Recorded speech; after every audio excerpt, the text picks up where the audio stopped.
Praise the Lord. கர்த்தருடைய பரிசுத்த நாமத்துக்கு ஸ்தோத்திரம் உண்டாவதாக. இன்றைய தேவ வாக்கு சங்கீதம் 51:17. தேவனுக்கு ஏற்றும் பலிகள் நொறுங்குண்ட ஆவிதான். தேவனே நொறுங்குண்டதும் நறுங்குண்டதுமான இருதயத்தை நீர் புறக்கணீர்.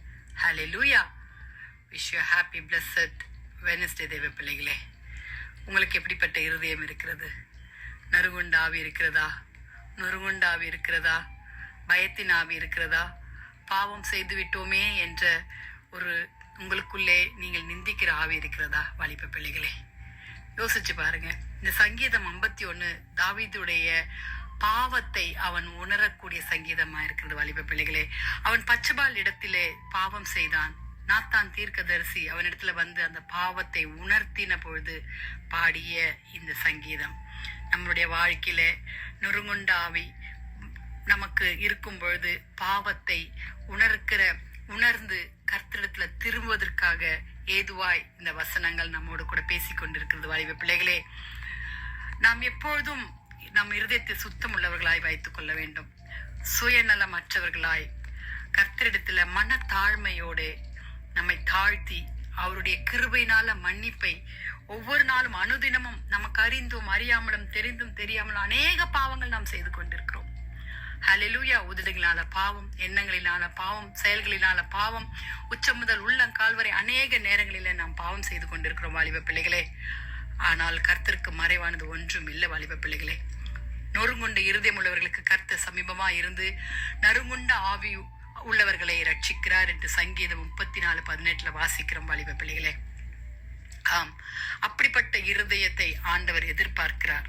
அனுதினமும் நம்ம ஆண்டவர்கிட்ட, ஆண்டவரே இந்நாளில எப்படி நம்ம ஒரு ஒளிவு மறைவற்ற வாழ்க்கையை நம் கர்த்தரோடு கூட இணைந்து காணப்பட வேண்டும். காலையில எழுந்த உடனே ஏசப்பா கிட்ட, ஆண்டவரே இந்த நாளை நீங்க நடத்துங்க. ஈவினிங் வந்த உடனே ராத்திரி படுக்கைக்கு போன ஆண்டவரே லிஸ்ட் பண்ணுங்க.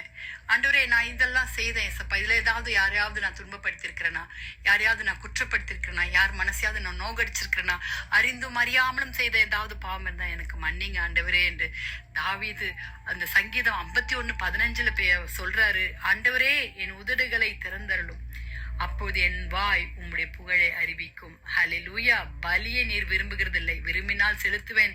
தகன பலியும் உமக்கு பிரியமானது அல்ல. ஆமா, ஆடு மாடுகள் அந்த நாட்களில் எல்லாம் பலி செலுத்துவாங்க, பாவ நிவர்த்திக்காக செய்வார்கள். ஆனால் பாவமாய் ஒன்றும் செய்யாத இயேசு கிறிஸ்து நம்மளுடைய சிந்தனையிலால வருகிற பாவத்தின் நிமித்தமாய் அவர் மூழ்கிரீடத்தை பெற்றுக்கொண்டார். வாலிப பிள்ளைகளே, நாம் எப்படியாக இருக்கிறோம்? அவர் ஒவ்வொரு நாளும் வார்த்தையினால நம்மளுடைய செய்கையினால நம்மை ஆண்டவரை நாம் வருத்தி கொண்டே இருக்கிறோமா? அவரை சிறுவில அறைந்து கொண்டே இருக்கிறோமா? வாலிப பிள்ளைகளே, உபத்திரப்பட்டவனுடைய உபத்திரத்தையும் அவர் அற்பமாய் எண்ணாமலும் அருவெறுக்காமலும் தம்முடைய முகத்தை அவனுக்கு மறைக்காலம் இருந்து தம்மை நோக்கி அவன் கூப்பிடுகள் அவனை கேட்டொழினார் என்று சங்கீதம் 22:24 நம்ம வாசிக்கிறோம். வாலிப பிள்ளைகளே, என்னுடைய கரம் இவைகளெல்லாம் சிருஷ்டித்தினால் இவைகளெல்லாம் உண்டாயின என்று கர்த்தர் சொல்லுகிறார். ஆனாலும் சிறுமைப்பட்ட ஆவியில் நொறுங்குண்ட என் வசனத்தை நடுகிறவனையே நோக்கி பார்ப்பேன் என்று ஏசாயால சொல்றார். வாலிப பிள்ளைகளே, நாம் எப்படி இருக்கிறோம்? ஏசாயா 66:2 சொன்னது போல நம் கர்த்தரிடத்துல திரும்புவோமாக. துதிகளின் மத்தியில் வாசமா இருக்கிறங்கள் பரலோக தேவனே. ஆண்டவரே, நொறுங்குண்ட ஆவி எங்களுக்கு தாங்கப்பா. ஆவில் எளிமுள்ளவர்கள் பாக்கியவான்கள், பரலோக ராஜ்யம் அவர்களுடையது என்று மத்தேயு 5:6 நீங்க சொன்னது போல நாங்கள் அப்படியாக வாழ கிருபை தாங்க ஆண்டவரே.